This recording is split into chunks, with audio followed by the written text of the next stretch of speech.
Hello there, and welcome back to War Thunder, to the tank review of the Type 10, the new Japanese top tier end of the line main battle tank. And in today's review I shall not just only compare this tank to the old top tier tanks of other nations, but actually all nations top tier MBTs, and so you can see also their statistics in terms of mobility, firepower, and the shell comparison. And we obviously will have a specific look at the Type 10's armor and internal layouts. While this is all running in the foreground, in the background there will be some gameplay for your pleasure, so you can see the tank in action, and if you're bored with one aspect you might enjoy the other one. And then at the end we will talk about what this means for this tank, where it stands, what it can do, and if it is worth the 400,000 RP that it is costing to research this tank, or if it is enough to just simply continue with the Type 90s and research this tank on the way along. So I think without further ado, let's talk about this beautiful tank, and let's start with the armor view. When we have to talk about the armor of the Type 10, we can just summarize it quickly that it's not really great. In certain parts it's actually pretty weak and you should not rely on it, but it can be a bit trolly because of a few reasons. So here let's just test where the heat shell, the normal 120mm heat shell with 480mm would penetrate. We can see that the lower glacis is pretty much paper, as well as versus APFSDS. The upper glacis can be pretty bouncy, and it has saved me quite a bit here, also against versus APFSDS. And then we have the turret, which also can be easily penetrated around the gun mantlet, which is the weakness of practically all top MBTs. And then the cheeks are a bit more trolley, but again they can resist a bit more of the heat, but APFSDS, especially the strong one, can go through, and the turret ring is a dedicated weak spot. Then we also have the fact that here the side cheeks can be also quite empty, because this is a bit of spaced armor for the side protection, which is actually really weak. A lot of SPAs that you also might not expect to be able to can punch clean through. There is no era protection on the entirety of the tank, so there is also no protection versus an actual APFSDS. This tank is really vulnerable, but again the side armor is sometimes a lot of emptiness, so the actual hitbox is way smaller where it hurts the tank than where you can hit it. So very often when you play the Type 10, you hear the sound of an APFSDS or any sort of shell hitting you without doing damage. It's not due to the armor, but very often that they hit you but they didn't do damage because the shell flew clean through, kind of an overpen if you will. And the same goes here if you look in the X-ray at this very long turret, but like a third of it is completely empty, right? And even the ammo rack starts way more to the center of the tank, and that blowout panel also works, by the way. And there are only 3 crew members to hit, so the driver next to a very huge frontal ammo rack, and then also the gunner and commander. The funny thing is, even if you only kill one person, the tank is basically fully combat efficient because it has an auto-loading system. And as you can see, there are also some parts where you can shoot clean through without doing any sort of damage if you shoot at it from the side with heat or APFSDS. So it's a bit of a mixed bag when it comes to survivability and tankiness. It's more on the trolley side than on the serious player side.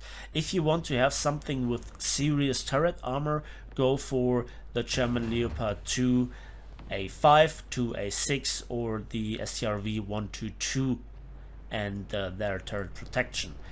And those are now the armor and the internals. Let's move on. The first comparison is the mobility, and you can see here are all the other nations' top MBTs listed, and in the background I'm playing a little bit around with the hydropneumatic suspension. While I do this, let's talk about the stats here for a moment. As we can see, the Type 10 has the joint weakest engine, which is still pretty strong with 1200 horsepower, but therefore we are the lightest tank in comparison, and therefore we have a very good horsepower to ton ratio of 27.0, only beaten by the T80 BVM. The top speed is the third fastest, forwards with 70 km per hour, only beaten by the M1A2 and the Leclerc SXXI or S21, whatever. And in reverse, we are by quite a bit the fastest in reverse with 70 km per hour. And the tank has obviously neutral steering. So what I can tell you about the mobility is that this tank, when in a straight line, actually goes really fast and it is very enjoyable. And also in maneuvering, it is quite nice. The hydropneumatic suspension, as demonstrated here in the background, is also quite capable, but it requires the tank to stand still. But then you can work ridge lines like you wouldn't believe when we then later come to other statistics. So this tank is very capable to get in position and then can adapt to the terrain. Apparently Japan is quite hilly, so no big surprise there. Now let's finally talk about the business end of the Type 10, and that is the 120mm TKG cannon, which can fire up to 55 rounds of ammunition, which is the biggest ammunition capacity, and you kind of really feel the need to have it because your reload is head and shoulders above everybody else with 4.0 seconds from an autoloader. That means it is independent from the crew capabilities or crew skills, and it's also independent from the existence of the crew. So even if you're down to only 2 crew, then you still have the full firing capability. The turret rotation speed, on the other hand, is rather slow in comparison with only 30 degrees per second. It is on the lower end of the spectrum, but not really that bad. Just not as excellent as some other tanks. And then we also have the gun depression, which is the same as the predecessors, the Type 90s, with -7 degrees. And while you are better than the ZTZ-99-3 and also the T80 BVM, well, you are then worse than anybody else, except that, as shown, you still have the hydropneumatic suspension. But again, that doesn't help you when you're on the move, which at top tier you kind of have to be. And so this requires you to stand still, and then it requires to lift you one direction or the other, and also then later to reset. And if you are working just one position, well, you don't have the armor to take return fire. And the same goes with the gun elevation, which is only 10 degrees. That is by far the worst, and in the maneuvering fight this is probably more of a hindrance if you're used to other main battle tanks than the -7 degrees of gun depression. And this is only really beaten by the lackluster elevation speed. 10 degrees per second feels more like World War II standard rather than up to the 40 degrees, which is 4 times as much of other main battle tanks, funnily enough, including the T80 BVM. So the tank is really good with its mobility. It's really good probably working a ridgeline despite at first some disadvantages. But then to really make it work in the mobility department, that is really where the tank then has this weird feeling where it feels a bit, well, nerfed, compromised, and just not there where you expect it to be. Now let's talk about the ammunition, and we start with the JM12A1 stock HEAT-FS round, which has 480mm of penetration at any distance with neutral normalization, so to speak, of 240mm at 60 degrees angles of attack and a master velocity of 1140 meters per second. That is overall quite average for especially Western MBTs, as you can see here on the right hand side of the shell comparison spreadsheet, and it is pretty powerful when you would hit anything that flies with it, and it would be really powerful and probably better than an APFSDS round if you hit something that has no armor, but it is really weak versus anything with era if you hit the era blocks, and also it doesn't really do well versus the majority of front plates of any sort of MBT, and also it interacts a lot with the stuff on the map, prematurely detonating on walls, bushes, fences, trees, you name it, and they just completely absorb the shell and the damaging effect. So if you're new to War Thunder, this is the pain people talk about when it comes to the stock grind. The second shell type is the JM33 APFSDS round, and it is a tier 1 modification. This shell should be researched ASAP if you're stock grinding this tank, and it is quite the improvement over the heat shell. It has a healthy mass velocity already of 1640 meters per second, generating 481 millimeters of penetration. If you look then into the Excel spreadsheet ammo comparison, you can see that this is basically the top shell of the STRV 122B PLSS.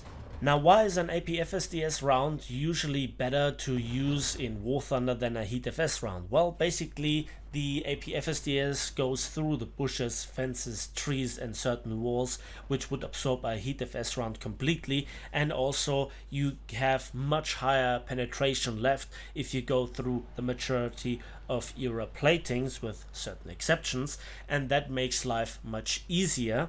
And if you can see, the penetration actually falls under the penetration values of the heat round, yet in War Thunder the majority of composite plates have better resistance versus heat than versus APFSDS, because there is actually mechanically a certain difference. However, in War Thunder it is always possible to upgrade, and the Type 10's Type 10 APFSDS is a tier 4 modification, is quite the improvement, which has the second highest mass velocity in this comparison with 1780 meters per second.